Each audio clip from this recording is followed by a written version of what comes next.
السلام علیکم ورحمۃ اللہ وبرکاتہ۔ ہنستے مسکراتے ننھے منھے ہوشیار سمجھدار بہادر فرما بردار اور بہت ہی پیارے پیارے ساتھیوں، خوش آمدید۔ جہاں آپ روزانہ سنتے ہیں نئی پرانی رنگ برنگی سچی خیالی ہستی ہساتی سیکھتی سکھلاتی مزیدار کہانیاں، اور کہانی سننے سے پہلے آپ نے اپنے تمام کام مکمل کر لینے ہوتے ہیں۔ آج ہم آپ کے لیے لائے ہیں برطانیہ کی ایک لوک کہانی۔ برطانیہ کو آپ انگلینڈ کے نام سے جانتے ہیں اور برٹن بھی کہا جاتا ہے، اور یہ ہے وہاں کی لوک کہانی، یعنی ایسی کہانی جو وہاں کے پرانے لوگ سنتے سناتے آئے ہیں، جسے ہم کہتے ہیں پرانی کہانی۔ کہانی کا عنوان ہے پرانا جوتا۔ وہ ایک پرانا جوتا تھا جو آج کل جنگل میں ایک گڑھے میں پڑا ہوا تھا۔ وہ ایڑی سے پھٹ چکا تھا اور منہ کی طرف سے بھی کھل گیا تھا۔ کبھی اس میں تسمے بھی پڑے ہوں گے، لیکن اب نہیں تھے۔ جب یہ نیا تھا تو بہت شاندار ہوا کرتا تھا، اتنا شاندار کہ اسے شہزادہ پہنا کرتا تھا۔ ذرا سوچو، ایک ملازم ہوا کرتا تھا جو اسے صاف کرتا تھا، اس کے ساتھ دوسرے پاؤں کا بھی جوتا تھا۔ یہ دونوں جوتے ہمیشہ اکٹھے رہتے، آپس میں بھی باتیں کرتے اور ہمیشہ خوش خوش رہتے۔ لیکن کچھ وقت کے بعد شہزادے نے نئے جوتے خرید لیے اور اس جوتے کے جوڑے کو اپنے ملازم کو دے دیا۔ ملازم اتنے خوبصورت جوتے لے کر خوشی سے پھولا نہ سمایا۔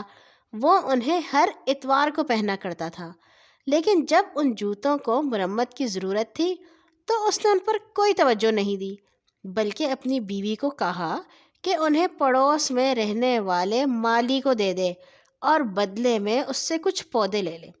لہٰذا یہ جوتے اس بہت ہی غریب مالی کو دے دیے گئے اور 2 پودے اس سے لے لیے گئے۔ یہ جوتوں کا جوڑا مالی کے پاؤں میں مکمل مناسب نہیں تھا، خصوصاً دائیں پیر والا جوتا، کیونکہ مالی کا دایاں پاؤں بائیں سے کہیں بڑا تھا۔ اب کبھی نہ تو انہیں کسی نے صاف کیا تھا اور نہ ہی کسی نے ان کی مرمت کی تھی۔ وہ پرانے ہوتے چلے گئے، چمڑا جھریوں والا ہو گیا اور ان میں سے ایک کا منہ پاؤں کی انگلیوں کی طرف سے مکمل کھل گیا۔ اب مالی ہر وقت ان جوتوں کو برا بھلا کہتا رہتا۔ آخر ایک دن سڑک کے کنارے چلتے ہوئے اسے ایک اور پرانا پیر کا ایک جوتا مل گیا۔ اس نے پیر سے پھٹا ہوا جوتا اتار کر پھینک دیا اور ملنے والا جوتا پہن لیا اور لنگڑاتا ہوا راستے پر روانہ ہو گیا۔ اس کے دونوں پیروں میں اب 2 مختلف جوتے تھے۔ اب جو جوتا اس نے گڑھے میں پھینک دیا تھا وہ بالکل اکیلا رہ گیا تھا۔ اس کے ساتھ اس کا دوسرا ساتھی جوتا بھی نہیں تھا جس سے وہ بات کر سکے۔ اس پر مکڑیاں چلنے لگیں، ایک جھینگر اس میں گھس گیا۔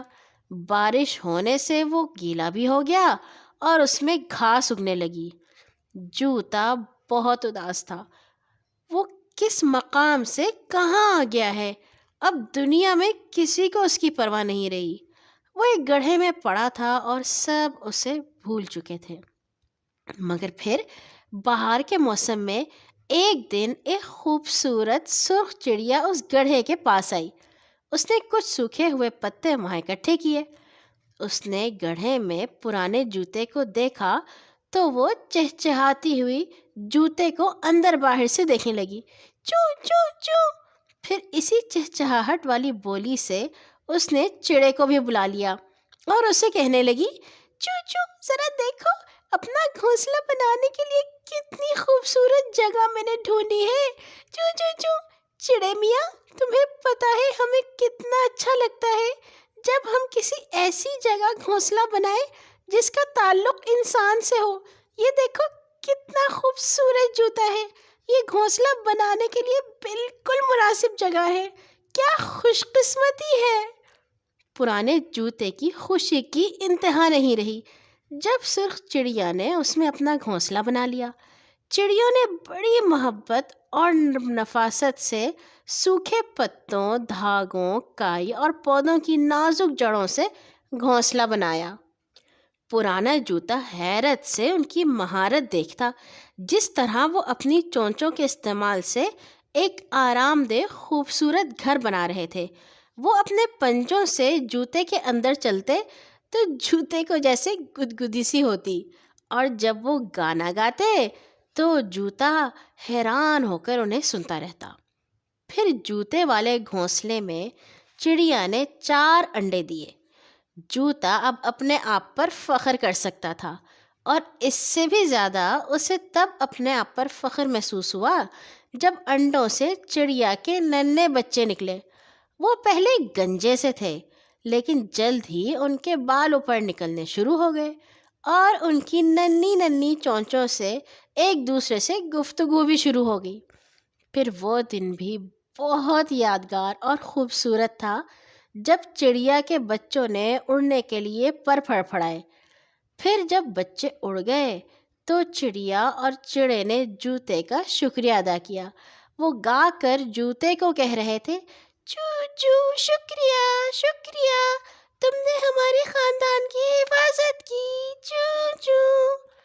پھر جب چڑیوں کا خاندان چلا گیا تو جوتا پھر اکیلا رہ گیا، لیکن ابھی بھی اس کی قسمت ایک دفعہ پھر تبدیل ہونے والی تھی، کیونکہ جنگل کی سیر کو آنے والے 2 بچوں کی نظر اس پر پڑی۔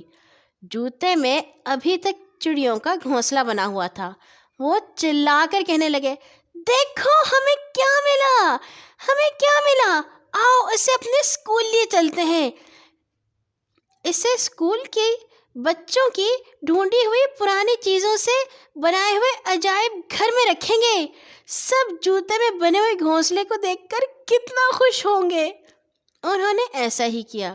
اب وہ جوتا بچوں کے عجائب گھر میں خوشی خوشی رکھا ہوا ہے، اور خوش ہے کہ جتنی خدمت اس نے عمر بھر سب کی اب پرانا ہونے کے باوجود اس کی بھی ہو رہی ہے۔ یہاں ہوئی ہمارے پرانے جوتے کی کہانی ختم۔ کتنا اچھا اور مزہ آیا نا کہانی سن کے۔ مجھے بھی بڑی اچھی لگی تھی یہ کہانی۔ چیزیں پرانی ہوں لیکن کام آتی رہتی ہیں۔ کل آئیں گے ایک اور نئی کہانی کے ساتھ انشاءاللہ۔ سونے سے پہلے سب لوگوں کے لیے دعا کرنا مت بھولیے گا۔ اللہ حافظ۔